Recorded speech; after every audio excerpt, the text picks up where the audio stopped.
করি, যে কারণে তোমাকে কিছু বললাম না। এই মুহূর্তে আজীবনের জন্য তুমি আমার কোঠের থেকে বাহির হয়ে যাও, আর যেন কোনোদিন তোমার বদন দর্শন না করি। মডমী ভক্ত ছাড়া এই কৃষ্ণ কথা আলোচনা করাটাই নিষিদ্ধ। শ্রীবাস আর শ্রীবাসাচার্য বলছে, মালিনী সবকিছু খুলে স্বামীর হাতে দিয়ে দিলে। শ্রীবাসাচার্য অলঙ্কার সব বিক্রি করে মহাপ্রভুর কীর্তন শুরু করে দিলেন। এই অঙ্গনে কীর্তন হচ্ছে। নিত্যানন্দ প্রভু আছেন, মহাপ্রভু আছেন, অদ্বৈত আচার্য আছেন, গদাধর আছেন, শ্রীবাস আচার্য, দ্বাদশ গোপাল, অষ্টকবিরাজ, ছয় চক্রবর্তী, 64 মহন্ত, অনন্ত কোটি বৈষ্ণব। গবুডামা গবুডামা উচ্চ স্বরে যখন হরিবোল হরিবোল হরিবোল হরিবোল বলে ধ্বনি করে, হরি হরি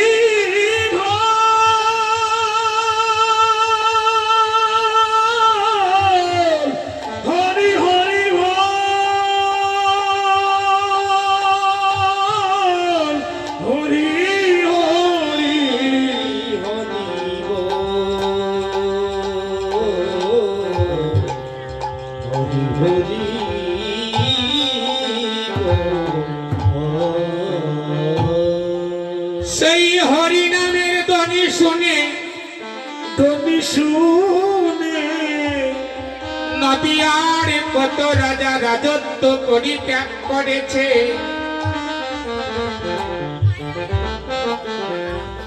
সেই হরি নামের ধ্বনি শুনে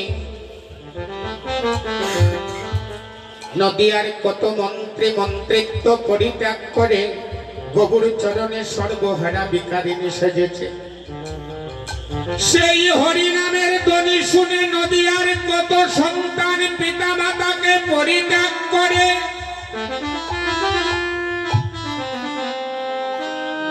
গবুর পিতার চরণে আশ্রয় নিয়েছে। যেই মাত্র হরিধ্বনি হলো, সেই ধ্বনি শুনে শ্রীবাসের একমাত্র পুত্র, যার নাম ছিল গোপাল, মায়ের কোলেই প্রাণ ত্যাগ করলেন। বুঝতে পেরেছেন? এত কষ্ট এই কৃষ্ণ নামে, এত যাতনা যার কোথাও নেই। নামকে আশ্রয় করেছি, নামকে ভালোবেসেছি, যে কারণে সেই নাম আস্বাদন করে মায়ের কোলে প্রাণ ত্যাগ করলেন। আচ্ছা বলেন মা, যদি কোনো মায়ের সম্মুখে তার সন্তান মারা যায়, সেই মা কোন পরাণে সহ্য করতে পারে? যে জননীর কোল ছাড়িয়া চলে যায় তার মনে,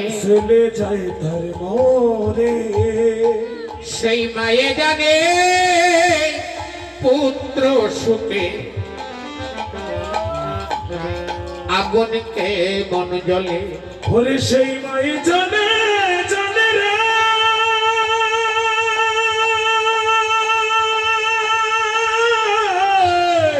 সেই মায়ে জানে,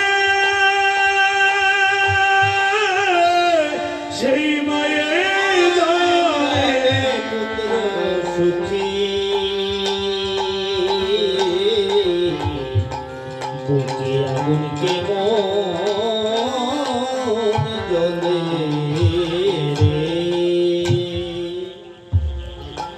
সেই মা ছাড়া কেউ জানে না। মা কাচ্ছে গোপাল গোপাল বলে। যে স্থানে মহাপ্রভু নর্তন কীর্তন করছেন, সেই স্থানে শ্রীবাসাচার্য শুনতে পেলেন কুটিরে যেন কে আন কথা বলছে। ধীরে ধীরে মহাপ্রভুর সঙ্গ পরিত্যাগ করে কুটির প্রবেশ করলেন। প্রবেশ করে দেখতে পায় নিজের স্ত্রী মালিনী দেবী নিজের সন্তান গোপাল মস্তকে হাত বুলিয়ে অজস্রে কাঁদছে। কাঁদার তো কোথায়? মা ছাড়া কি সন্তান শোকে কেউ কাঁদে গো? যে মা নিজের গর্ভজাতক সন্তানকে হারায়, একমাত্র সেই মা জানে সন্তান সুখী কত জ্বালা।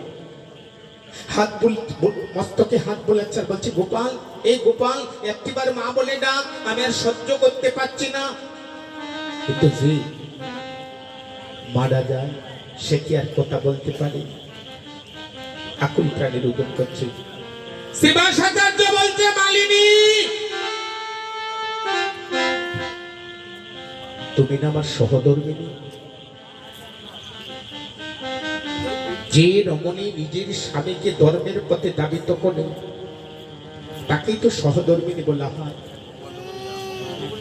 ও মালিনী, তুমি বলো বলো, কোন কারণে আকুল প্রাণে রোদন করছো? স্বামী,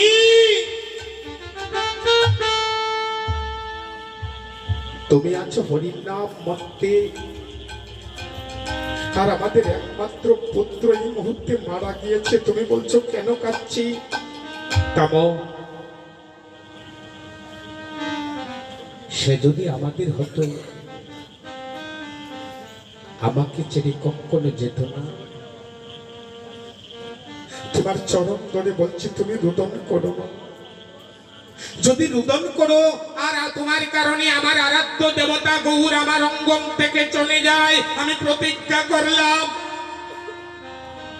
এই মুহূর্তে গঙ্গায় আমি আত্মহত্যা করবো। হরিব বলি, ধীরে ধীরে যে স্থানে মহাপ্রভু নর্তন কীর্তন করছে, মহাপ্রভুর সঙ্গে উচ্চ স্বরে হরিধ্বনি করছে। বাবা, যারা কৃষ্ণকে ভালোবাসে তারা কখনো মৃত্যুর ভয় করে না, তারা কখনো পিছু পানি চায় না। অন্তর্যামী মহাপ্রভু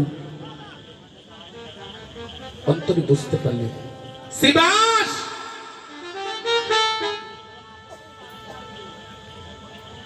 তোমার কুটিরে কি কোনো অমঙ্গল ঘটেছে? কেন এমন প্রশ্ন কেন করো? যিনি অন্তর্যামী, অন্তরে সবকিছু জানেন, জেনেও কেন শিবাসাচার্যকে প্রশ্ন করলো, শিবাস, তোর কুটিরে কি কোনো অমঙ্গল ঘটেছে? ভগবান তার ভক্তের পরীক্ষা নিচ্ছে। ভক্তকে সঠিক ভগবানকে ভালোবাসে কিনা। শিবাসাচার্য বলছে, প্রভু, যার কুটিরে, যার সম্মুখে সর্বমঙ্গলময় বিরাজ করে, তার কি কোনো অমঙ্গল হতে পারে? যার সন্তান মারা গিয়েছে, সে বুকে পাষাণ পাথর দিয়েছে, কোনো ক্রোধ নেই, কোনো শোক নেই। স্তব্ধ হয়ে গেলেন মহাপ্রভু। শিবাস, তুমি সত্য করে বলো, আমার মন বলছে তোমার কুটিরে আজ কোনো নিশ্চয় অমঙ্গল হয়েছে। শিবাসাচার্য কাঁদছেন, বাক রুদ্র হয়ে যাচ্ছে, কোনো উত্তর দিতে পারছেন না। অন্তর্যামী গৌরহরি শিবাসাচার্যকে বলছে, শিবাস রে, সত্য করে বল, তোর কি পুত্র মারা গিয়েছে?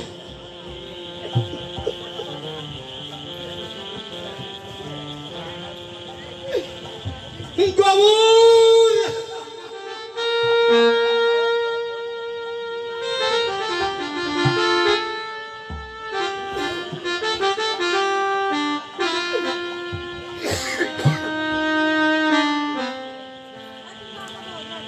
সত্যি কি আমার পুত্র ছিল?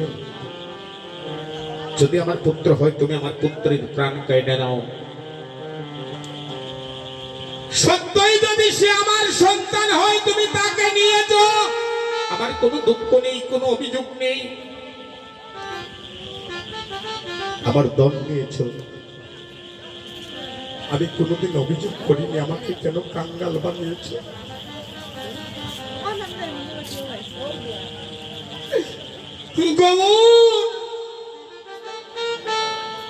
আমার একটি মাত্র সম্বল, তুমি আমার স্ত্রীকে নাও। কিন্তু গবু, একমাত্র একটাই চাওয়া, যেন তোমার চরণ সারা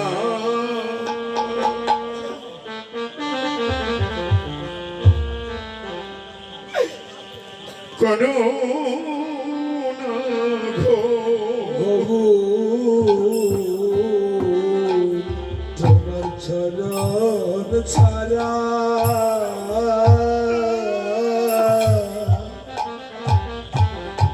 আমায় করো না গো।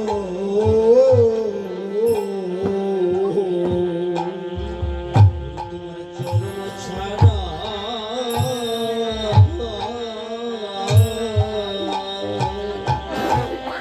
করো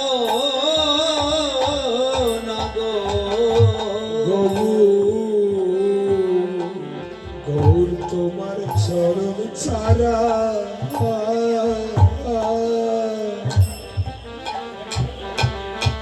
আমায় করো না গো।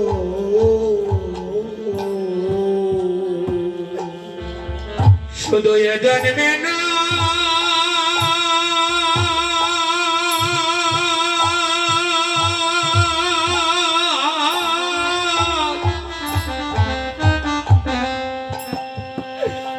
বলি জন্মে জন্মে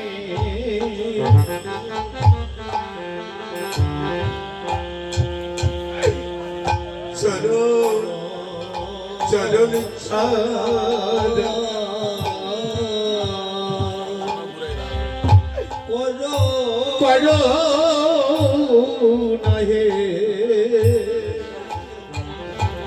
শুধু এ জন্মে না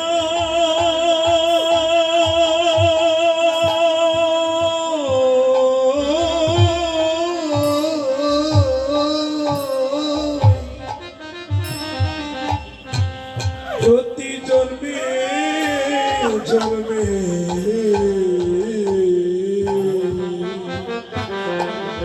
গৌর তোমার চরণ ছাড়া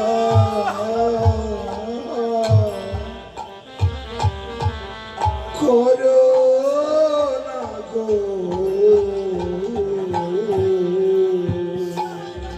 গৌর চরণ বড়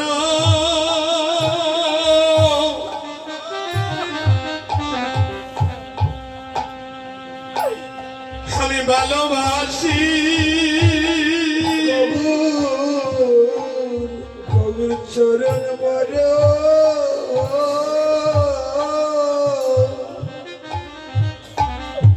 আমি ভালোবাসি।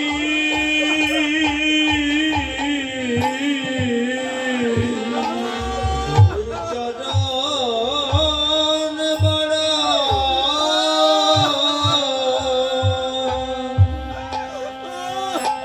ভালোবাসি। গৌর তোমার চরণ বড়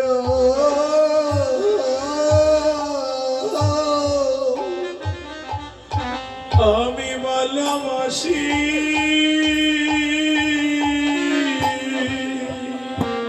গৌর চরণ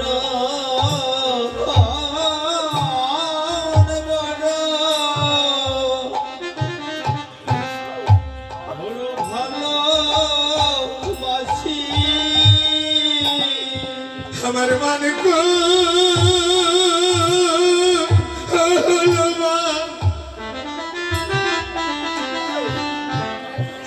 আমি সব সপি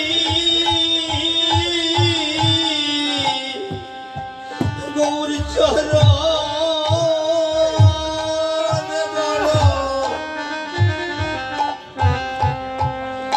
বড় ভালোবাসি।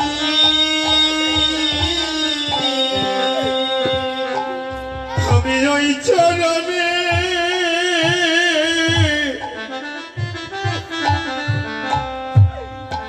আমি অবদাসী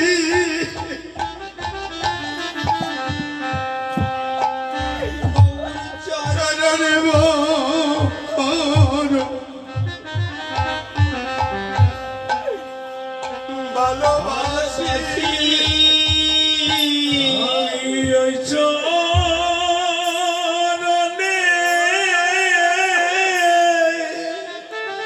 হব দাসী।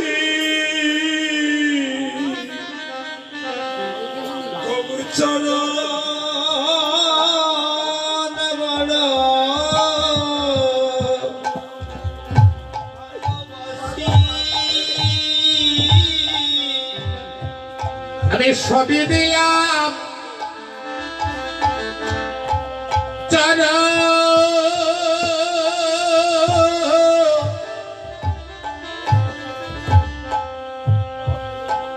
চরণে সপিয়া ও প্রভু ছবি দিলাম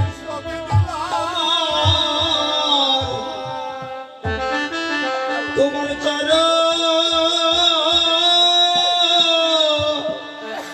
ও চরণে সপিয়া আমি দেব দিলাম এই প্রাণ দিলাম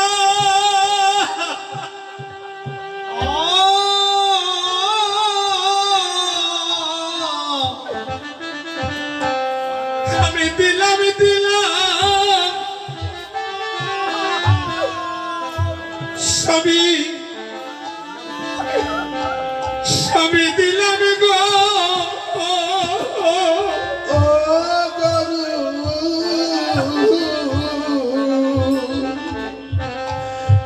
আমি দেহ দিলাম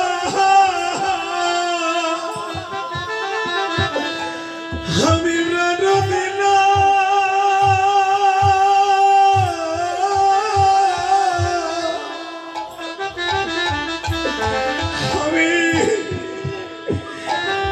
আমি দিলাম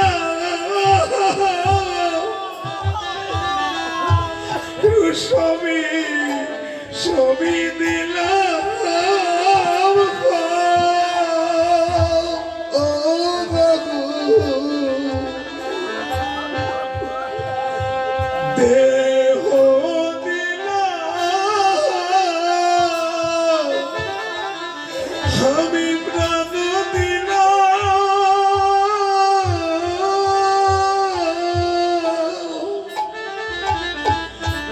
ওই আমি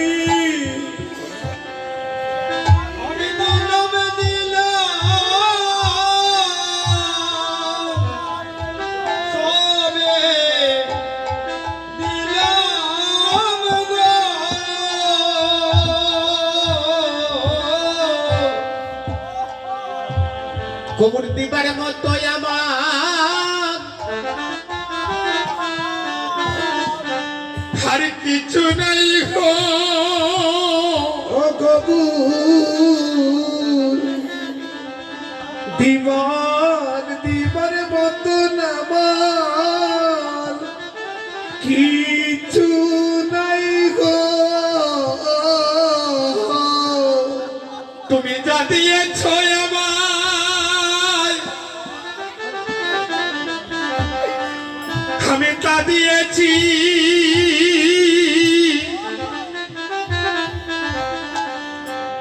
প্রভু গো দিবার মতো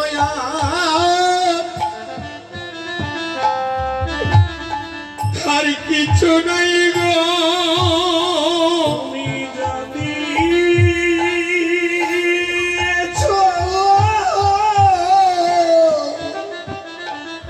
আমি তা দিয়েছি প্রভু দিবার মতো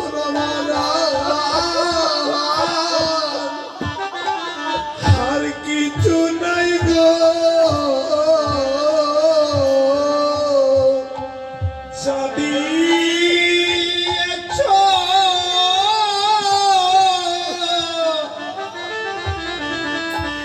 আমি তা দিয়েছি আমার দেব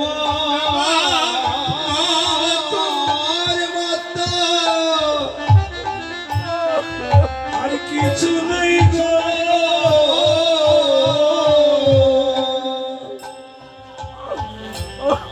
প্রভু মানে কুলো মানে বিঠে মাটি জীবনে যৌবনে যা ছিল সকলই দিলাম। তুমি পুত্র নিয়েছ তাতে কিন্তু দুঃখ নেই, আমার স্ত্রীকে নেও তাতেও কোনো দুঃখ নেই।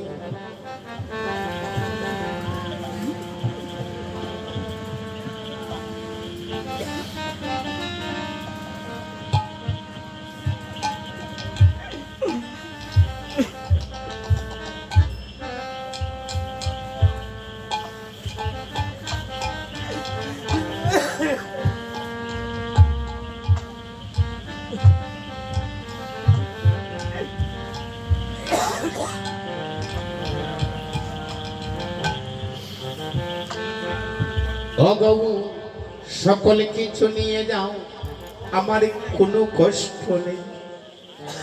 কেন জানো, ধনমোর নিত্যানন্দ পথিমূর গৌরচরণ। ধন মরহ নিত্যানন্দ গৌরচন্দ্র ধনমূর নিত্যানন্দ পথিমূর গৌরচন্দ্র।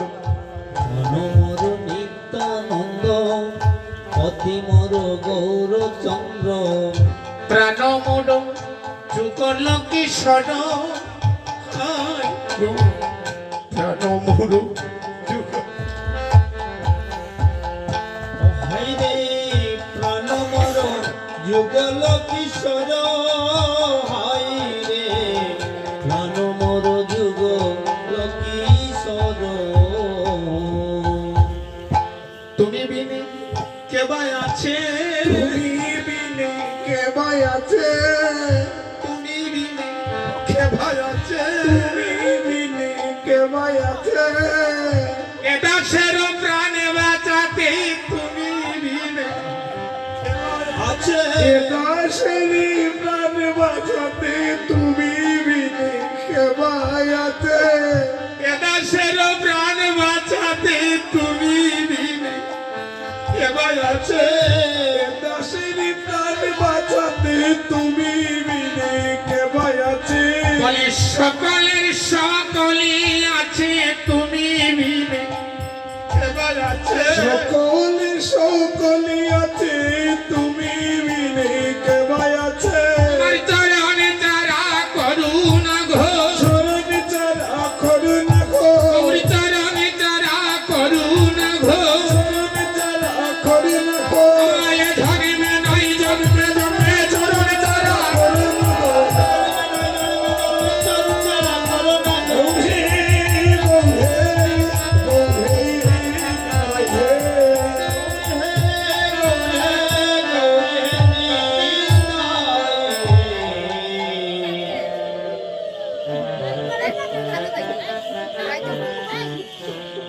সুধীর সজ্জন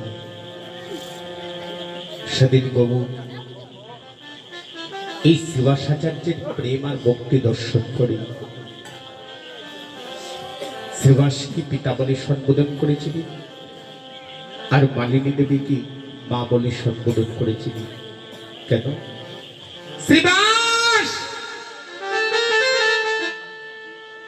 আজ তোর একটি পুত্র মারা গিয়েছে, একটু জানিস? আমি ঘোষণা দিয়ে গেলাম, আজ হতে তোর আরো দুটি পুত্র হয়ে গেল। একটি পুত্রই আমার শ্রীপাদ দাদা নিত্যানন্দ, দ্বিতীয় পুত্রই আমি গবুর এই জগতে ঘোষণা করে গেলাম। সেদিন শ্রীবাসাচার্যকে বাবা আর মালিনী দেবীকে মা বলে সম্বোধন করেছিল। হে বাবা, আমি যে কথাটি বলতে চাচ্ছি কথাটুকু একটু ধৈর্য সহকারে শুনুন, পায়ে ধরে ভিক্ষা প্রার্থনা করছি বাবা। পূর্বে বলছি 20 কেলে মানুষের মৃত্যু হয়, আমি চাইলে বাউল দিতে পারবো। এই বাউলটা হচ্ছে আমাদের কৃত্রিম আনন্দ, কিন্তু পার্থিব জগতের কিছুই নেই। যা খেলে মানুষের মৃত্যু হয় আপনারাই বিচার করে দেখুন, তা আমাদের পরিহার করা ভালো নয়। কেন আমরা মরব? শ্রীবাসাচার্য এই অধরামৃত আস্বাদন করে মৃত্যুকে জয় করেছে, পরম আয়ু বৃদ্ধি পেয়েছি। আমরা কেন এই বিষ খাবো? যত যত গভীরে প্রবেশ করবেন ততই গৌর রত্ন তুলে নিয়ে আসতে পারবেন। আর যদি গভীরে প্রবেশ না করতে পারি, পায়ে ধরে ভিক্ষা প্রার্থনা করছে, কীর্তনে আসবেন না। কীর্তনে না আসাটাই আপনার জন্য মঙ্গল। কথাগুলো শুনুন। শ্রীবাসকে যারা এই যজ্ঞ আয়োজন করেছে, যারা এই আসরে বসে আছেন, তারা হলেন শ্রীবাস আমার মহাপ্রভুর পিতা। মাকে যারা এই অঙ্গনে রমণী আছেন, সকলেই হচ্ছেন আমার মহাপ্রভুর মা। আচ্ছা বলেন মা, কোনো মা, কোনো পিতা তার সন্তানকে কষ্ট দিতে পারে? পারবেন নিজের হাতে নিজের সন্তানকে কষ্ট দিতে? এখানে যদি বাউল হয়, এখানে যদি আনকথা হয়, তাহলে মহাপ্রভুর প্রাণে বড় কষ্ট হয়। এই বাস্তব জগতে যেমন তার পিতা মাতা তার সন্তানকে কষ্ট দিতে পারে না, তেমন যারা গৌর চরণে দাস সেজেছি তারা কখনো জেনে শুনি আবার মহাপ্রভুর প্রাণে কষ্ট দিতে পারে। দেখেন, যারা আয়োজন করেছে এখানে কি তাদের কোনো ব্যক্তিগত শব্দ আছে? আমাদের জন্য এই জগতের সর্বজীবের মঙ্গলার্থে মহাপ্রভুর চরণে ধরতে হয়েছে, কিন্তু আমি বড় অপরাধ করে ফেলেছি, বড় অপরাধ করে ফেলেছি। এই গ্রামের প্রতিটা মানুষ আমাকে এত স্নেহ করে, অন্তত এত ভালোবাসে, সেই ভালোবাসার কোনো তুলনা হয় না। সবাইকে পরিবর্তন করে, কিন্তু গ্রামের মানুষ আমার মতো কুকুরকে তারা পরিবর্তন করে না। আমি আমার এই বৈষ্ণব অপরাধের জন্য আগে সকল বৈষ্ণবের চরণে আমি ক্ষমা চেয়ে নিচ্ছি, আমাকে মার্জন করবে।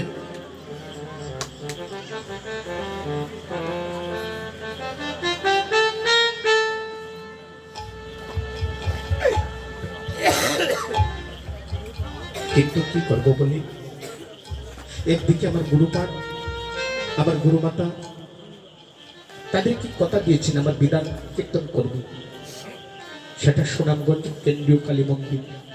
আমি নিজের হাতে কালকে মহাপ্রভু এবং মহন্তজিকে নিয়ে সেই মন্দিরে অধিবাস দিয়ে এসেছি। এটা আমার মা গোসাইয়ের নির্দেশ ছিল। সেই কথাটা গ্রামবাসী অনেকের কাছেই বলেছি, অনেকে কষ্ট পেয়েছে, কিন্তু কি করবো, আমি কোন দিকে যাব, মাঝে মধ্যে আমি পথভ্রষ্ট হয়ে যাই।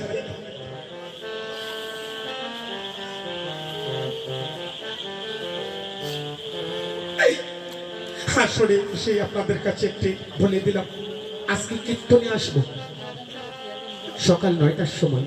জানতে পারি আমার পিতৃদেবতা, যে ব্যক্তি আমাকে জন্ম দিয়েছে, গতকালকে রাত্রি 2:30টার দিকে স্ট্রোক করেছে।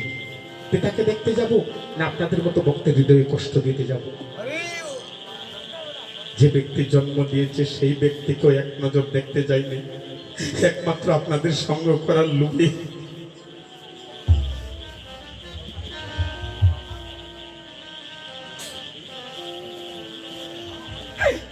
এটাই আশ্চর্যের বিষয়, যারাই ভগবানকে বেশি ভালোবাসবে এই সমাজে তাদেরকে ঘৃণা করে।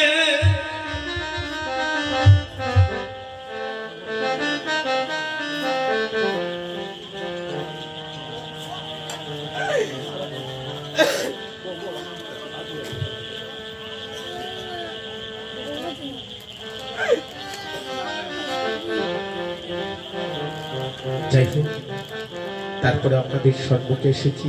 যদি মনে করে থাকেন আমি অপরাধী, আপনারা যে শাস্তি দেবেন আমি মাথা পেতে নেব, তবু আমাকে বৈষ্ণব অপরাধ থেকে মার্জন করবেন। কারণ যদি বৈষ্ণব চরণে হয় ক্ষুদ্র অপরাধ, কোটি কোটি জন্মে ভজনে পড়ে যায় বাদ। সেই অভিলাষী আপনাদের সম্মুখে এসেছি।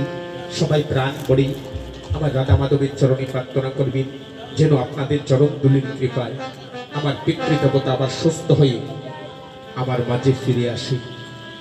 সেই প্রার্থনাটা আমি এই অদমের, এই কুকুরের সকলের চরণে প্রার্থনা জানাচ্ছি। সবাই প্রাণ ভরে আমার পিতৃদেবতার জন্য প্রভুর চরণে আশীর্বাদ করবেন। শ্রীবাসকে মা, শ্রীবাসকে বাবা, মালিনী দেবীকে মা বললি। দেখেন এই গ্রামবাসী কত কষ্ট করে আয়োজন করেছে। কেন এই বিশ্বের সকল প্রাণী, শুধু হিন্দু মানুষের জন্য নয়। এই যে কীর্তনটা, এটা শুধু হিন্দু মানুষের জন্য নয়,